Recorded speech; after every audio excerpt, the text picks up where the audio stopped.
Good evening, and welcome back to another scary stories on Tales from the Creeps. Today we will be looking at a story called Diary of a Lucid Dreamer. This is a three-part story, and the author is Classic Vlasic. Am I saying that right? Classic Vlasic, not bad. I'm sorry. Thank you for giving me permission to read your story. I appreciate it. If you want to support the author and give them some tips or any advice or just support them at all, which is, I already said that, I will leave a link in the description below so you can check out their story, as well as one to my Discord, so y'all can check that out as well. Just come by, hang out, suggest stories I have not read or, seen yet. So I appreciate it. So without further ado, Diary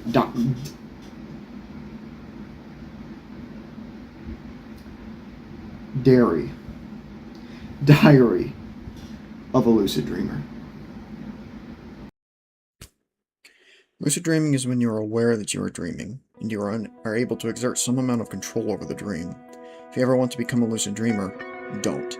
I guess I shouldn't say that. You're free to do what you want. Just be careful with things you don't fully understand, especially dreams. I woke up, felt groggy, had stayed up too late. Again, the fan in the far corner was rotating back and forth, pushing the air around my bedroom. It was fall, but an Indian summer had settled in and the heat had lingered. Although the night I kept the fan on only for its cooling breeze, but also for the low, gentle hum it produced. It had become my white noise, and I doubt I could sleep without it. I lay in my bed, able to find the willpower to move. It was the first semester of my freshman year of college, and my tight-knit group of friends from high school had all separated, each headed to a different university across the country, except for me. I had applied to several, but was rejected from every single one.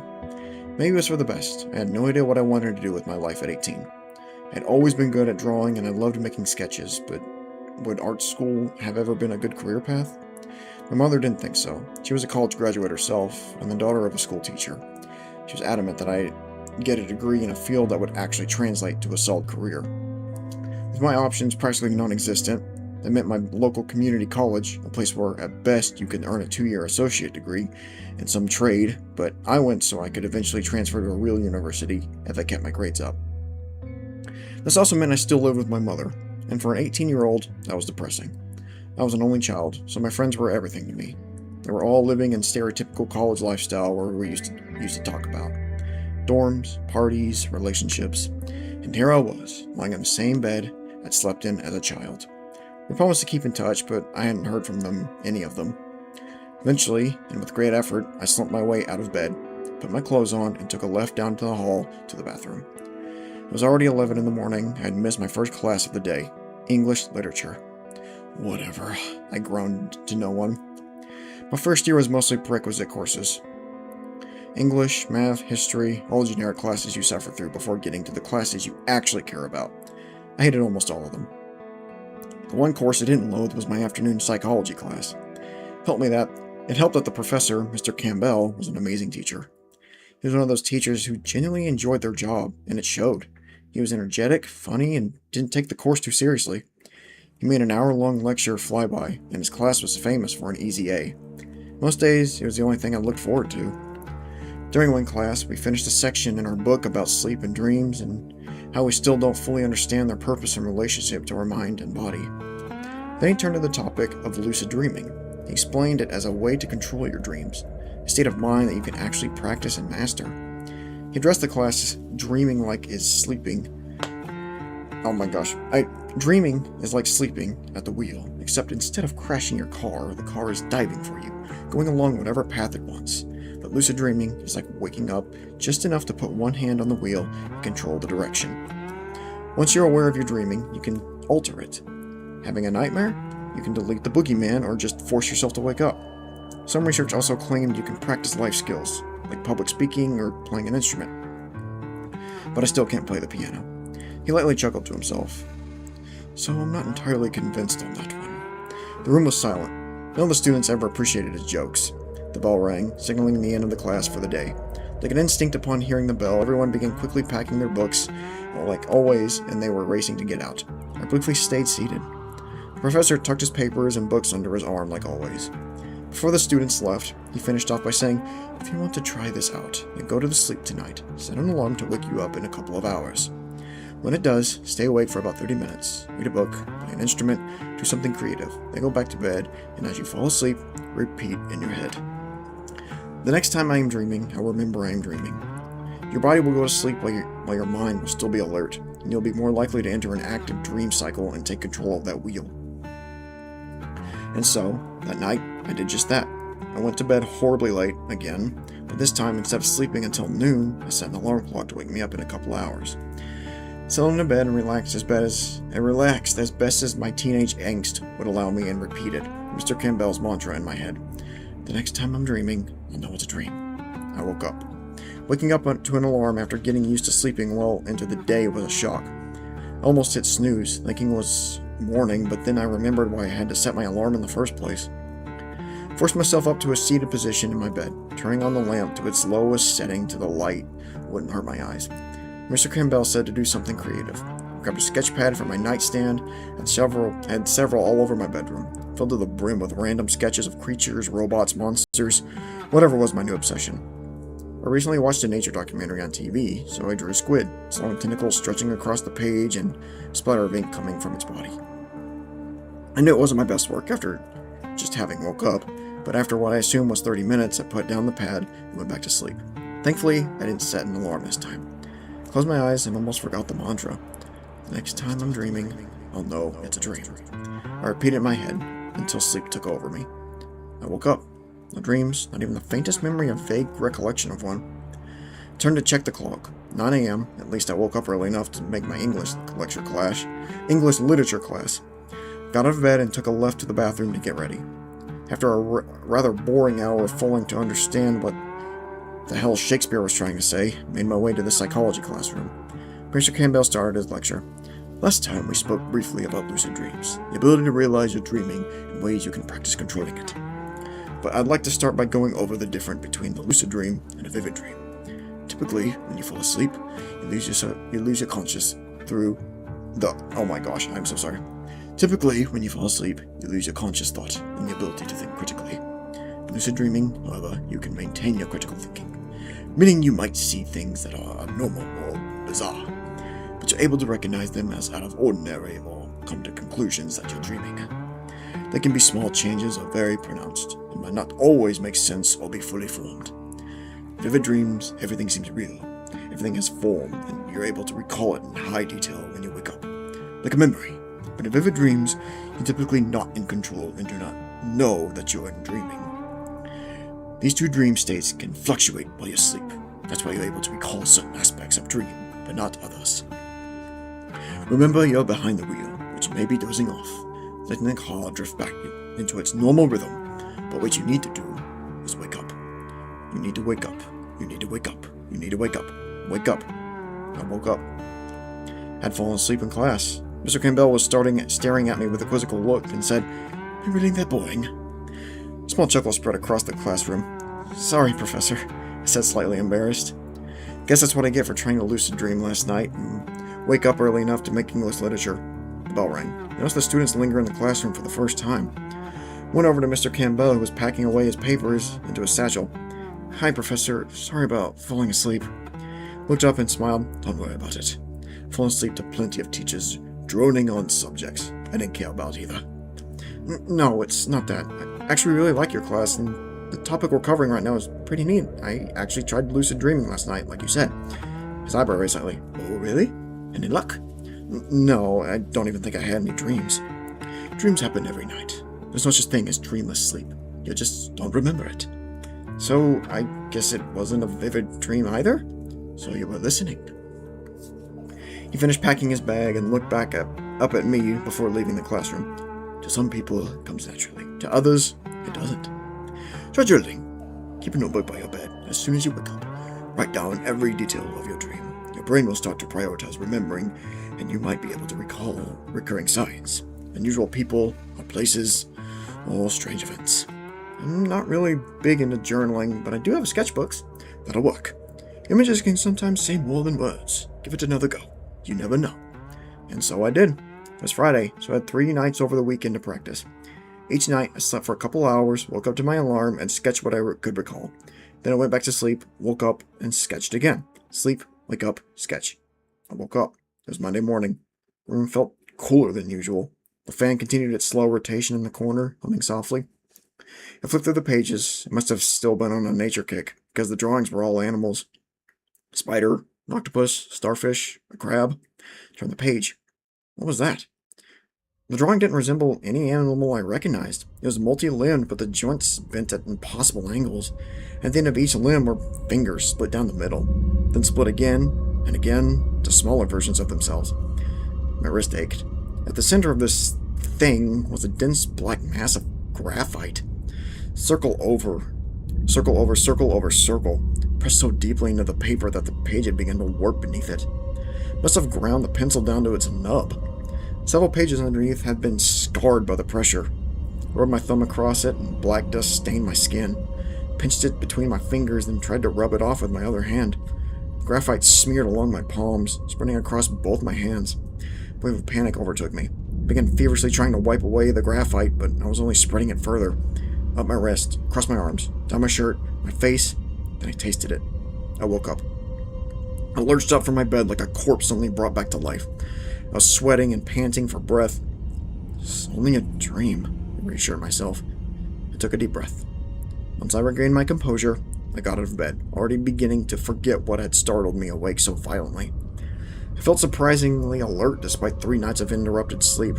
I was looking forward to talking with Mr. Campbell today after class about this weekend. Put on my clothes and I exited the room. I turned right toward the bathroom. I turned right and toward the bathroom. Alright, on to part 2. That's really cool. I really like how it's a slow burn, but I'm not losing interest. I'm not getting bored with it. It's really neat. Okay. Part 2. The first thing I noticed was the smell. It filled the kitchen and clung to the walls. Before I even saw it, I knew. Freshly made French toast. It was still warm and just the way I liked it. Butter, extra maple syrup, and a generous dash of powdered sugar and ground cinnamon. A note lay alongside it. Good morning, sweetie. Thought you might like something sweet to start your day. Had to leave for a last-minute business trip, but I'm sure you'll enjoy the time alone. Mom. Strange. I don't remember her mentioning anything about a business trip. My gratitude quickly faded at the thought, and she probably wasn't worried about any parties. I had no friends to invite anyway. Tried to push the thought from my mind. The breakfast was a welcome change from the plain bowls of cereal I'd been eating for the last few months, and I greedily inhaled it. On the last bite, my molar ached. I dropped the fork and brought my hand up to my cheek, massaging the area. Too much sugar, I thought, but it was worth it. After finishing breakfast, I packed my bag, went downstairs, and stepped out the front door. A cool breeze ran across my face, and I welcomed it. The Indian summer we'd been suffering must have been ended early. Mondays might be a drag for most people, but for me, it was a day to look forward to because I had my favorite college course to attend. Psychology with my favorite professor, Mr. Campbell. We had been covering sleep and dreams for the past week, and I was genuinely interested. He had given us an outline of how to practice lucid dreaming, and I had spent the past 3 nights over the weekend attempting it, but to no real success. With my sketchbook in hand, I was excited to share my experiences with him regardless. Walking into the classroom, I immediately noticed the change in atmosphere. It was 10 minutes early, but the class was already full. All the students were seated with pencils up and exams on their desk. Exams? Oh, shit. All weekend I had focused on trying to lucid dream. I completely forgot about the midterm. Mr. Campbell was nowhere to be seen. I took my seat and started at the exam on my desk, reading the questions out loud. The text on the exam began to blur and rearrange itself into a foreign language. My chest tightened. My easy A had turned into a guaranteed F. If I couldn't pass the class as easy as introductory psychology, what chance would I have of transferring to an actual university? Of escaping this town? Friendless, hopeless, a failure. I stood up without completing the exam and walked out of the classroom at a brisk pace. I found a lone table in the cafeteria and was eating I am so sorry I'm butchering this. I found a lone table in the cafeteria, and after eating a lunch I didn't remember packing. I was finally able to calm myself down. So I had to go visit Mr. Campbell's office this afternoon. If I couldn't pass his class, then at least I could have one final conversation with my favorite teacher. He'd always maintained an open door policy when it came to his students, so I peeked in through the doorway into the windowless office space, giving a light knock on the frame. Hello, Professor? Looked up from his stack of exams on the desk. Behind him, a fan hummed softly in the corner. "Oh, hey, come on in." He motioned me to enter and take the seat opposite of him. Put his pen down, giving me his full attention. I sat down, and he continued, "You know, I don't give sneak peeks. You'll have to wait until tomorrow to see our grade like everybody else." "It's okay. I already know what I got." "That confident, huh?" He leaned back slightly in his chair. "Actually, I didn't finish the exam." Mr. Campbell said nothing, but looked puzzled. I continued, "I forgot we had one today. I wasted the whole weekend trying to lucid dream like you told me." "To be clear, I didn't tell you not to study for your test." I know. I'm sorry. That's not what I meant." Mr. Campbell paused for a second, taking in the scene, weighing what to say next. "Is that your sketchbook?" he said, changing the subject. Yeah, it's the one I've been using to sketch my dreams, or at least what I think I'm dreaming." "May I?" He motioned to the sketchbook under my arm. "Of course." I handed it to him, and he opened it to the first page. I didn't understand why, but a feeling of unease began to creep up inside me. "A spider," he said. My unease deepened as I flipped through the pages slowly. "An octopus, a starfish, a crab." He looked up at me. "A sea urchin." Mr. Campbell turned the sketchbook so I could see, and indeed it was a sea urchin. "A nature lover, I see." Mr. Campbell handed me my sketchbook. "Yeah, I'm not sure why I keep drawing these. I've done everything like you said, but I don't remember my dreams." "Yeah, I'm not sure why you keep drawing these. You've done everything like you said." "Oh, sorry, I'm repeating that. What?" There's no such thing as a dreamless sleep, and there's always connections to be made." I felt a sense of deja vu. "I guess," I said, somewhat defeated. Mr. Campbell looked at me like a parent deciding how to best comfort a disappointed child. "Come by my office tomorrow. I'll let you retake the test." "What?" "I can see this means more to you than a passing grade. Plus, how can I punish a student who takes their homework so seriously? Come see me tomorrow and you'll have the chance to redo your midterm." I was surprised, but obviously not going to turn down the offer. "Thank you," I said. "What time should I meet you?" "Whenever you wake up." Sitting at my desk, spent the late hours of the night reading over the chapters I'd apparently missed. I had no idea I was this far behind. I yawned. "Oh gosh, I'm gonna yawn, actually." Goodness, it's kind of late. What perfect timing. This is going to be an all-nighter. I diligently combed through every chapter and reviewed every term and definition. I've been given a second chance. I needed to pass this test. A sound startled me out of my seat. Knock at the front door. The clock read exactly midnight. Who would be here in the middle of the night? I could have ignored it and gone back to my studies, but then another knock. This wasn't going to end. I knew I wouldn't be able to ignore it. I approached the front door. I whispered, "Hello." A small tap began and then stopped. My toothache again. The instinct in me was demanding that I not open the door, but the unnaturally urge to see what was on the other side overwhelmed my sense of caution. The lock clicked under my trembling fingers, and I slowly opened the door. No one. I remained in the doorway for a few brief seconds, searching. A cool breeze ran across my face and into the house, but nothing more. Hesitantly, I closed the door, making sure I had locked it again. The staircase groaned as I made my way back up to my room, closing the door behind me. I sat back at my desk, preparing to continue my studies, but the previous surge of adrenaline was now making me crash. I read only one more sentence from the textbook before sleep snatched me. Dream exists beyond reality, and reality exists where dreams end. I woke up. Fluid pulled under my arms and under the open textbook, making the pages stick together. My grogginess had returned to punish me for the lack of sleep these past several nights. I swore after today, no more lucid dreaming, no more late nights. I'd go to bed early and fix my sleep schedule. I remembered the previous day Mr. Campbell told me to meet him and to retake the midterm. On my way down the hall, past my mom's bedroom, a dim light peeked through the crack at the base of the door. Was she home from her business trip already? Tapped gently on the door. No answer. In our house, we had a strict closed door policy. Closed door meant you needed permission to enter. An open door meant you could come in. With the door closed and no welcome given, I simply said through the door, "Thanks for the breakfast." I found Mr. Campbell waiting in his office, reading a book. His door was open, and he greeted me with the same welcoming smile he always wore. I smiled appreciatively in return.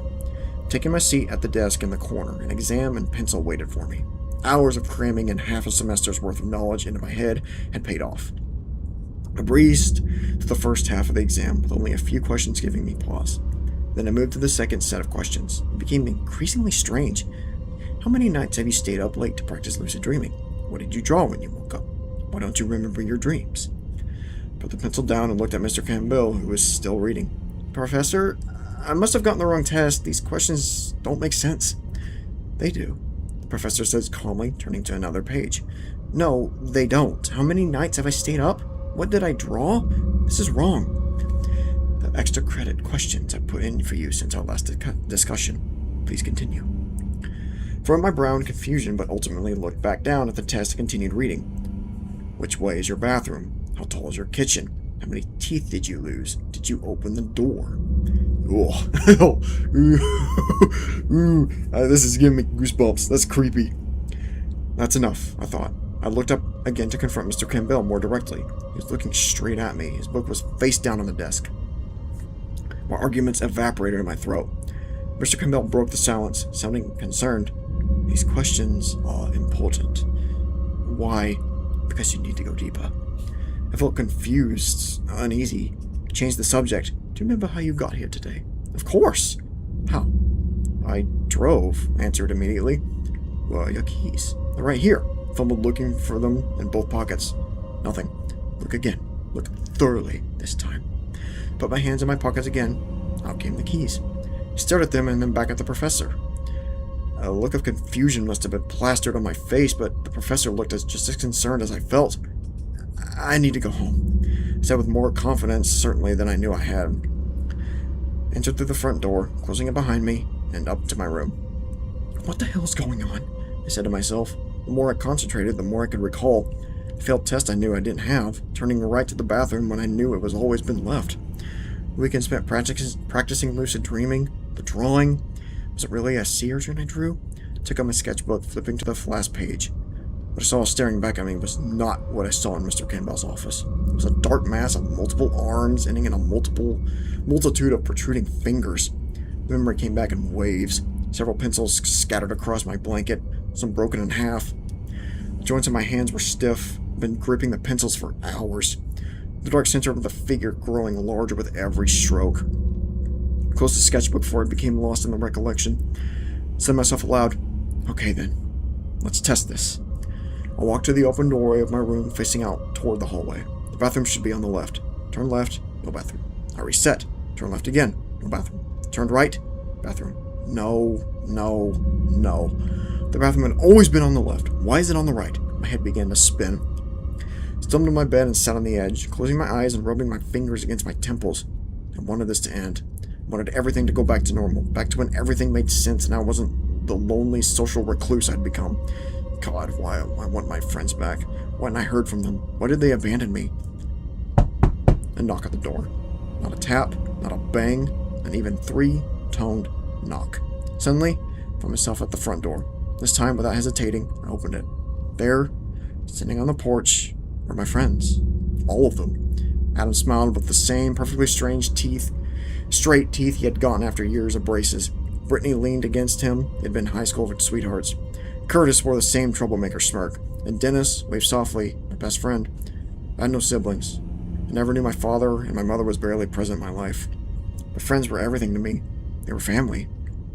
We'd shared everything since kindergarten. Adventures, fights, resolutions, brief romances, but always a sense of unity and comfort.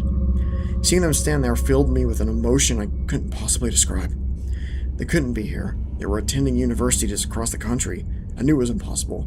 I knew it was a dream. And I didn't care. Chris looked at me with his blue eyes and asked, "Can we come in?" "Of course," I said, choking back tears I hadn't realized I'd been holding. It felt like time had reversed itself. We were sitting on the couch, laughing, talking over one another. Adam and Chris were speaking in references only they understood. Brittany laughed even though the references were going over her head. Dennis came to my side of the couch and said, "It's been a long time, hasn't it?" I didn't know how to respond. I simply said, "It has." She smiled at me reassuringly. I had to ask, "Why didn't you reach out? Why didn't I hear from you?" "You know why," she said, held a solemn expression. She continued, "Classes, homework, being in a new city, making new friends. I've just gotten away." Deep inside me, I always knew that was why. They hadn't abandoned me. Life simply had a way of separating even the closest of friends, especially when distance was involved. It was simple, and somehow that made it worse. I felt my emotions begin to rise inside of me again, up to my throat. Excuse me, I need to go use the bathroom. I got up and turned right, closing the bathroom door behind me. I stared at my reflection in the mirror, wiping away my tears from my eyes before they had a chance to truly form. I was ready to let go. This is what I wanted, not what I needed. I wiped my eyes again and straightened myself in the mirror, taking a deep breath. It was time to wake up. Suddenly, my tooth ached more than before. Not an ache, but a sharp pain that shot like electricity through the nerves of my gums and over my face. I reflexively brought a hand to my cheek, wincing in the pain. I opened my mouth and faced the mirror. My gums were bleeding. I licked my teeth to wipe away the blood, then when I felt it, all my teeth were loose in my mouth, like a white stone suspended in a red gelatin. Oh, what a description. For no discernible reason I can explain, I grabbed one between my fingers and pulled. The tooth resisted at first, held in place only by the weak suction of the gums. Eventually, it came out with an audible pop. I felt the nerve connecting to the tooth in my mouth snap with it, sending another lightning bolt of pain across my face. Then I pulled another, and another. A knock at the bathroom door. "Are you okay?" Adam's voice sounded genuinely concerned. Second knock, and a second voice. "Brittany, do you need help?" "I'm fine," I said, sounding like a geriatric with loose dentures. "You're not okay," another voice. "Curtis, you need help," called Dennis. The voices continued in a descending order, increasing in frequency and intensity. "Are you okay?" "You're not okay." "Do you need help?" "You need help." Then the voices began to overlap until they dissolved into meaningless white noise. The knocks increased in intensity as well, becoming pounding of fists crashing against the closed doors, trying to force their way in. I brought my bloody hands to my ears, covering them. I closed my eyes as tight as I could. I screamed. I woke up, still screaming, my eyes shut open, staring at the ceiling. I was laying on my back in bed. Only a dream. It still must have been night, because my room was dark, except for a small amount of light shining through the crack of my door. I had left it ajar. I heard the light footsteps outside the hall. The floorboards creaked, and I could see a shadow of a pair of feet approaching. My mother. I had made peace with my friends, but I wasn't ready to confront her. The conversation would have to wait until morning. I heard the door slowly squeal open. Like a child, I closed my eyes and pretended to be asleep, with the increase of light under my eyelids. A moment passed, and the door shut. I had heard the creaking of the floorboards. I breathed a sigh of relief and attempted to settle back into bed as best as I could. Trying not to focus on the nightmarish ordeal my mind had forced me to endure these past several nights. The fan in the corner of my room continued its low hum. Where'd I go? Oh shoot, I just lost my... Shoot, I'm sorry. Lost its low hum. And as I was about to fall back asleep, I noticed something. There was no air. The fan was on. I could hear its noise, but no air was flowing. I opened my eyes and I thought I saw its outlines in the corner. But the hum I had grown used to sounded wrong, uneven, human. Ooh. Oh, God. I don't like that description. Can you imagine turning on a fan? It's just... Oh, that's so uncanny. My eyes grew wide at the dark shape across my room. As I was noticing my stare, the humming stopped. Then I heard a whisper. "Sweetie." I couldn't move. My fingers wouldn't react. My legs wouldn't respond. Even my jaw felt locked in place. I was paralyzed. My eyes fixed on the shadow. The figure that now appeared human grew larger. Is this a sleep paralysis demon? That is such a cool way to set that up. The figure that now appeared human grew larger. It unfolded like a spider squeezing out of a narrow hole, only to unfurl its long appendages and reveal its true size. It sank to the floor. The floorboards creaked. My breathing turned rapid. It crawled toward me until it was so close that it disappeared from my sight. But I knew this thing was now under me, under the bed. I sensed a hand slowly begin to come up under my sheets, making its way to paralyze my paralyzed body. And then another, and another. I panicked and yelled the first thing that came to me. "Fuck off!" I yelled at the top of my lungs, as if it was commanded, and quickly retreated. I could move. I had lost control. Not completely. I could hear their low, human hum begin under began again under the bed, growing in volume. Without hesitation, I jumped out of the bed and ran to the door, slamming it open with my body. Turned right to the bathroom. No, left to the bathroom. No, straight to the bathroom. There was no bathroom. This wasn't my house. This was a maze pretending to be my house. I ran down the hall into the kitchen that wasn't my kitchen. I looked up. The kitchen stacked endlessly upward, like the hollow interior of a skyscraper. The direction rotated. Suddenly, I was running along the walls, dodging stoves, fridges, and dining tables. I knew it was right behind me. I didn't need to look. Loose cutlery floated through the air, and I nearly tripped on a dining chair until I finally saw a staircase at the end. A staircase that led to the front door, to my escape. I raced as fast as I possibly could, running down the stairs into strides of 2. I'd walked down the stairs 1,000 times before, but I must have misjudged because what I thought was the final step sent me falling. My stomach lurched like I was free-falling on an amusement park ride. The sudden sensation finally ripped me out of the nightmare. Then I woke up for the last time.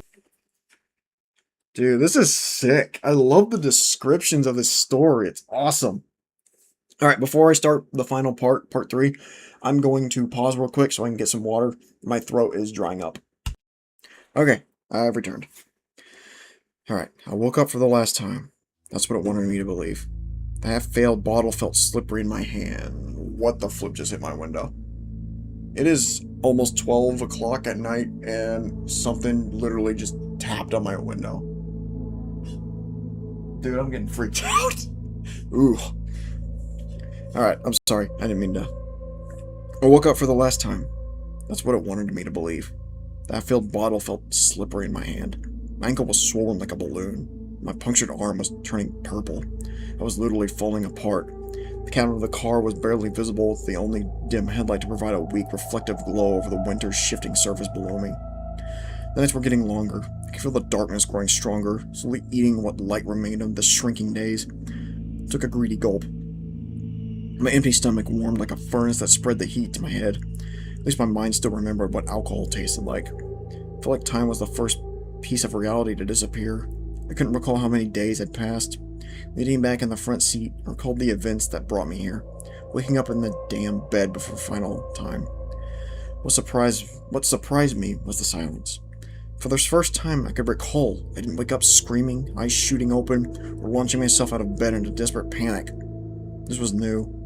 A small ray of sunshine peeked through my blinds, turned my head slightly. The ever-present fan sat in the corner, and for a moment I found comfort in the cool breeze against my face.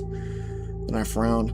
The fan wasn't on. The breeze was coming from my open window. I cautiously got out of bed, opening the window wider.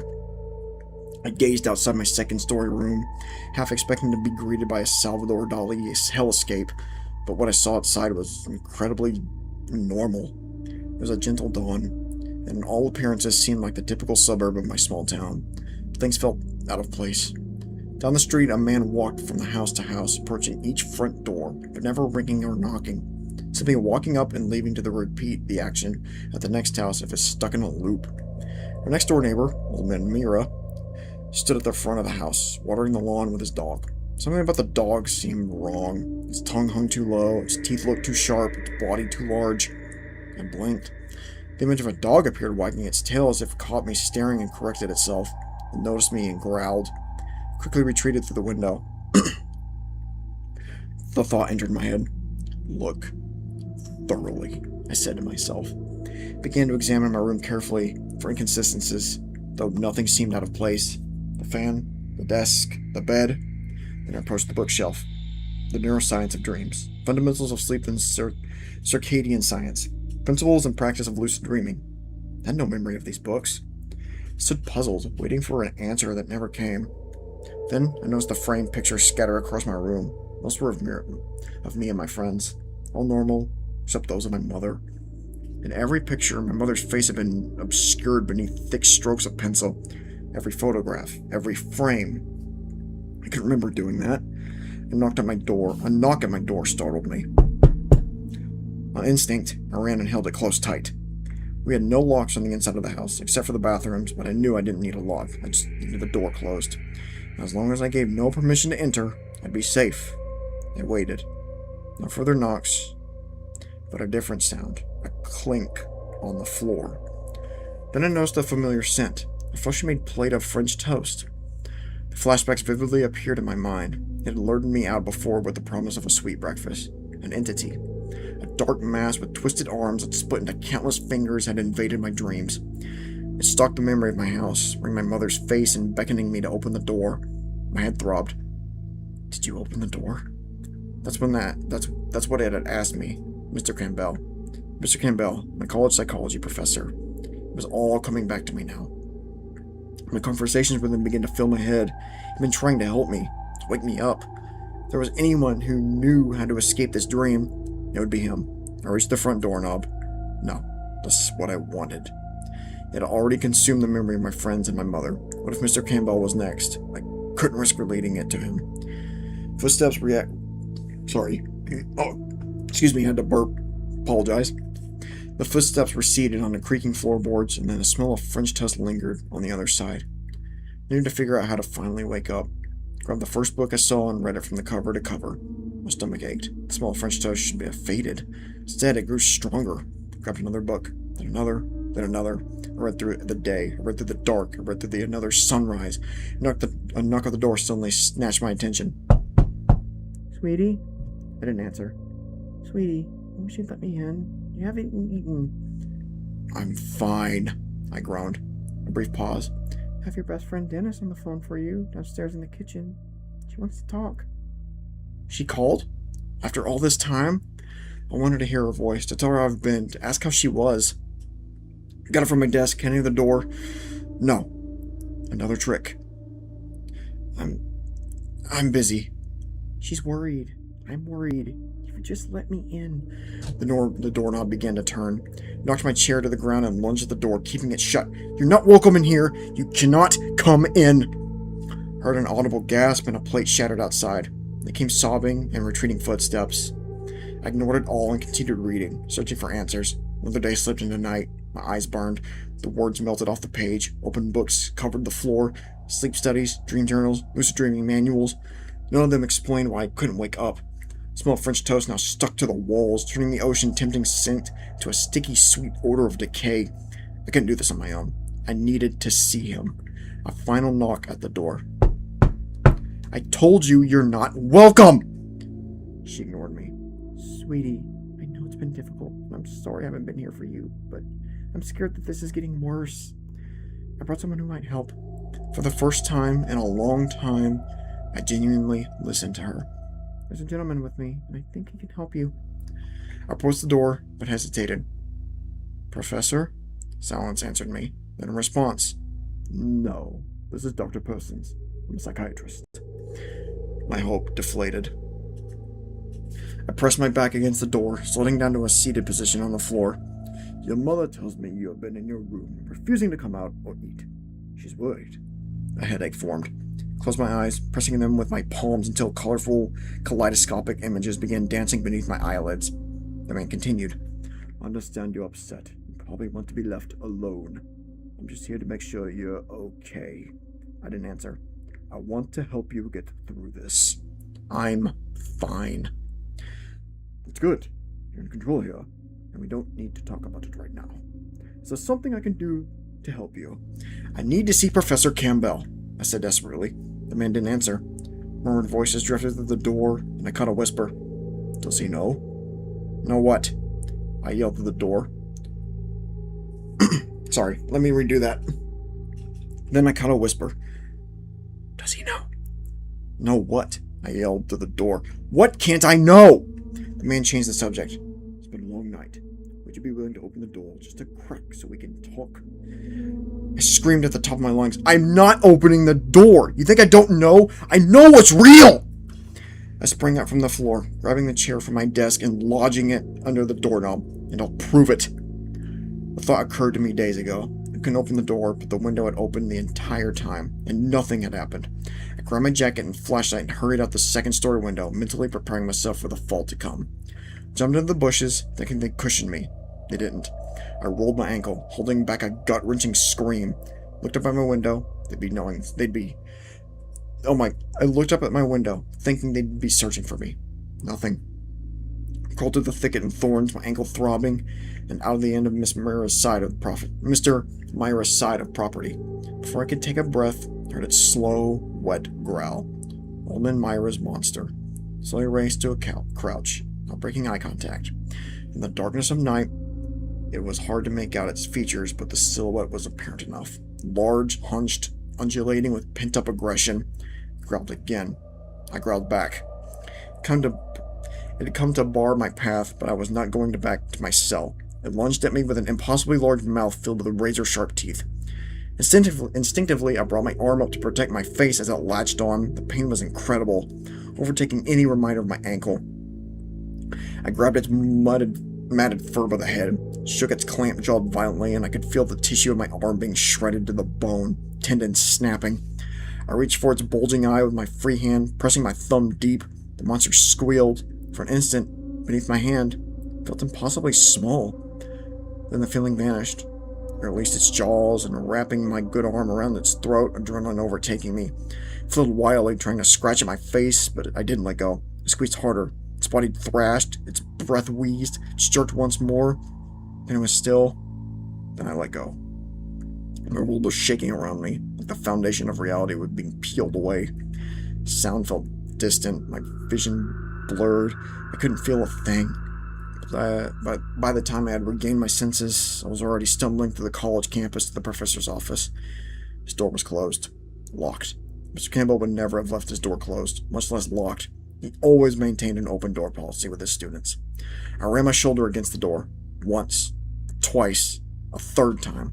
The door swung open. It was dark. No lights. Flicked the switch. No power. Fumbled my flashlight, turning it on. Mr. Campbell was nowhere to be seen. A voice in the back of my head told me something was wrong. Dust coated the air. Dust coated the desk. The chair behind it was empty. The fan sat motionless in the corner. Dead. Searched through the office, opening every cabinet, drawer, and file. Nothing. There had to be something here that could help. Something he wanted me to find. Then I saw it. A plaque on the wall. In memoriam, Professor Campbell, teacher, mentor, friend. The flashlight shook. No. Not him. Not the one person who understood me. I sank to my knees. Professor Campbell. I had no idea the significance I had attached to that man. His class was one of the only reasons I got out of bed in the morning. The only source of interest and levity in my otherwise mundane existence. In a life marked by solitude, an absent mother, and a father I never knew, he had become something more than a teacher, more than a mentor. He was my guide, my light in this darkness. The thought came uninvited. It got him. The thing wearing my mother's face got to him first.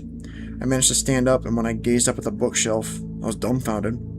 There they stood, all the books I had read in my room. Every single one was an exact copy. In that instant, I knew he hadn't abandoned me. Somehow, some way, Mr. Campbell had reached out to give me the tools I needed. With the renewed energy, I began searching feverishly for the last clue. I knew I must be hidden here. A note, a letter, a key, something I could use for my final advantage to wake up. Then I found it. The key to my escape. My midterm. I knew it was mine from their handwriting alone. My hands trembled. The red ink in the margins was unmistakable. It was the professor reaching out to me again. I frantically flipped through the pages of the exam. Alongside one crossed-out section, it read, "You have good insight, but you are focusing on the wrong question." Then what is the question? I said out loud. Flip to the next page in the margins. Explain your reasoning. The answer is closer than you think. Please tell me. The final page, the final margin, the final clue. Good effort. Look deeper. Turn the page over. There was nothing else. Started at the empty white paper, waiting. Certain there had to be more. There wasn't. I stopped momently before leaving, silently mourning the loss of the only person who truly knew me. I took the midterm into my jacket pocket. I knew what I had to do. I knew I would never return. I exited Mr. Campbell's office, keeping the door open. It was still night when I returned to my house. I could have snuck through the window, but I knew I didn't need to. I walked up to the porch. The front door was wide open. A cool wind flowed into the entrance of it as if the house were inhaling, inviting me to enter willingly. Without hesitation, stepped into the darkness within. A low light emanated from the family room. My footsteps fell silent against the floor as I entered the kitchen. Dirty dishes filled the kitchen sink, stinking of spoiled breakfast. I reached my hand to a bottle of wine sitting on the dining table. Slowly moving to the family room, saw her sitting on the couch, her outline dark against the dim light coming from the corner. I knew she'd been waiting for me. I knew she'd never let me go. I approached from behind. The floorboard creaked. She turned her head. "Sweetie?" The lake sat gently in front of me. My car perched at the cliffside, its dark, broken surface beckoning to me. Took another gulp from the sticky bottle, reeking of wine and iron, pulled the midterm from my jacket pocket. My fingers smeared more red across the pages, alongside the professor's comments. Look deeper. Checked my pocket for the car keys. Nothing. Checked the other pocket. Nothing. I looked up. That's right. They were in the ignition. Taking one last swig to dull the pain in my limbs, I threw the bottle out the window. For a moment, I hesitated, mentally preparing myself for the journey ahead. It's finally time to wake up. Grabbed the hold of the steering wheel with my good arm and slammed on the gas with a shattered ankle. The wheels spun in place at first, falling to find purchase on the gravel road. Then the car jerked forward, racing to the end of the cliff. A familiar sense of free-falling came soon after. Mr. Campbell had been right all along. It just hadn't looked thoroughly enough. I'd been trying to escape this dream by retreating, but the only way out was forward, and the only way forward was deeper and deeper. I sank. I woke up. It was nearly midnight, and I couldn't sleep. My fan was blowing what air it could directly at my face. The nights had been hot and humid. Forgot about the Indian summers that had sometimes lingered until November. It was hard being back, waking up in my childhood bed. Still hadn't gotten used to being home. The small town felt increasingly isolated, like it wanted to disappear. I had slept well the past few nights, tossing and turning relentlessly. My dreams were becoming increasingly vivid and abstract, but I never remembered them when I awoke. I toyed with the idea of journaling what I could remember, but honestly, I'm not sure I wanted to be reminded. Turning in bed, I pushed the long hair out of my face. Trying not to think about the reason I came back, then I heard a knock at the door.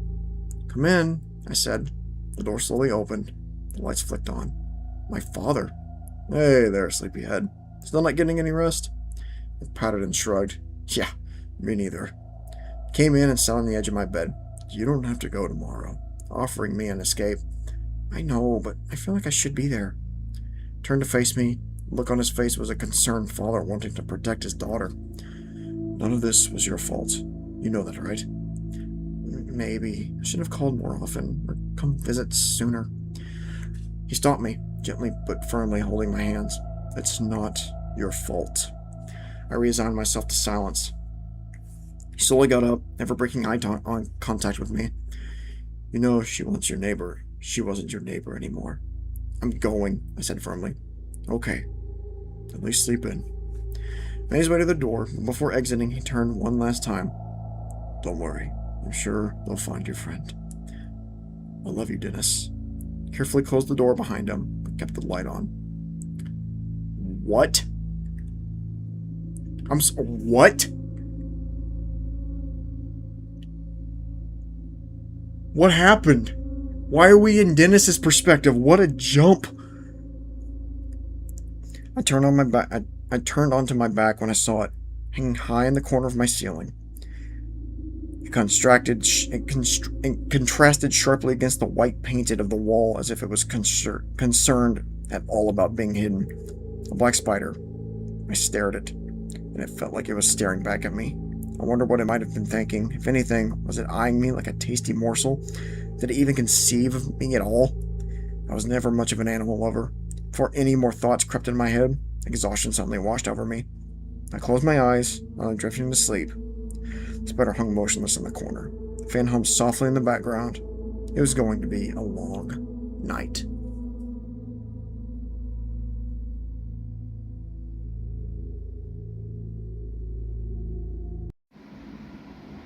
And that was the end of our tale. Thank you so much, Classic Blastic, for letting me read your story. That was amazing writing. I really did enjoy it. Please continue to write. I loved every bit of that. The descriptions, the monster, how we got lost in the head of our main character only to like just snap into Dennis's perspective. Oh, it was so cool. It's so cool. I got it. Please, again, thank you so much for letting me read your story. And again, I will repeat this. All the links will be in the description below if you want to check out the author and their stories. They have appeared to have been writing for a bit. And my Discord will be open to everyone who wants to just come by, say hi, chat, whatever you want to do. I ain't forcing you. I couldn't anyways. So, again, thank you, thank you, thank you. Alright, you all have a good evening. Later.